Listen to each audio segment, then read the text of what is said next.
Hello viewers, Bengali moms recipe থেকে সকলকে অভিনন্দন। আজ আমি বানাতে যাচ্ছি খুব সামান্য উপকরণ দিয়ে একটি মজাদার নাস্তা, যেটি হলো গজা। ছোট বড় সকলেই আশা করি এটা পছন্দ করবে।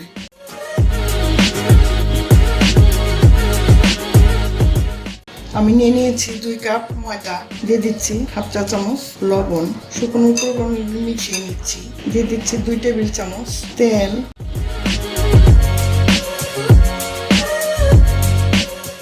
তেলের সঙ্গে ময়দাটা ভালো করে মিশে গেছে। এখন আমরা অল্প অল্প করে পানি মিশাবো আর ডোটা বানিয়ে নেব। আটাটা মাখা হয়ে গেছে, এখন আমি 15 মিনিট এটা ঢেকে রাখবো।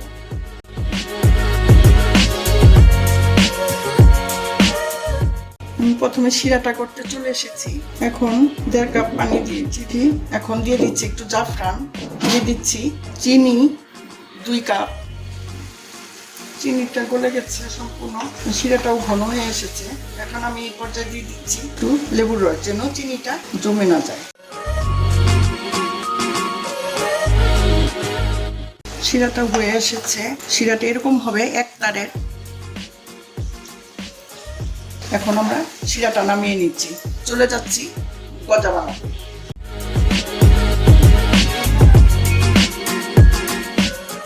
আমরা একটা রুটি বেলে নিয়েছি, চারকোনা করে গজাটা বানাতে সুবিধা হবে।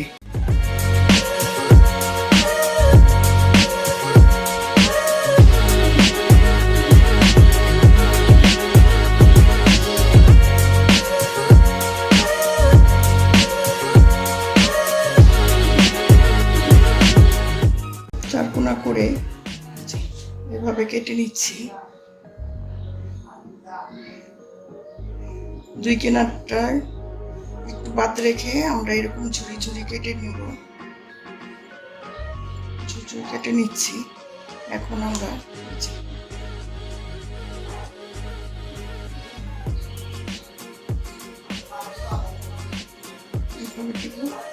আর এই জায়গা থেকে এরকম একটু উল্টিয়ে দিব। হয়ে গেল আমার একটি পিঠা। আমি আরেকটা দেখে দিচ্ছি।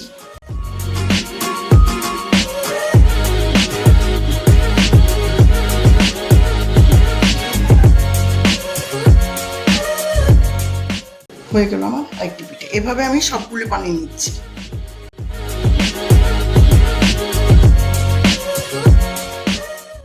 চুলায় একটি কড়াই চাপিয়ে পর্যাপ্ত পরিমাণ তেল দিয়ে দিচ্ছি।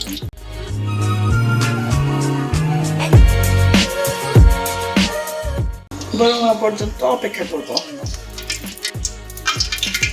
তেল গরম হয়ে গেছে, এখন আমি পিঠাটা ছেড়ে দিচ্ছি।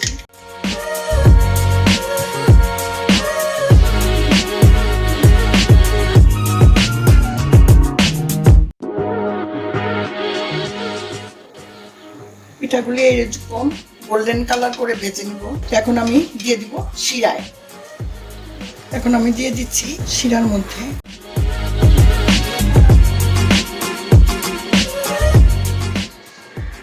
শিরা থেকে উঠিয়ে নিয়েছি পিঠাগুলো। এভাবে আমি প্রত্যেকটি পিঠা ভাজবো এবং শিরায় দিয়ে উঠিয়ে নেব। হয়ে গেল আমার মজাদার গজা।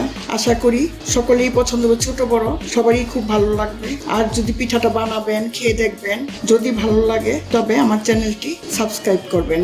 সকলে ভালো থাকবেন, ধন্যবাদ।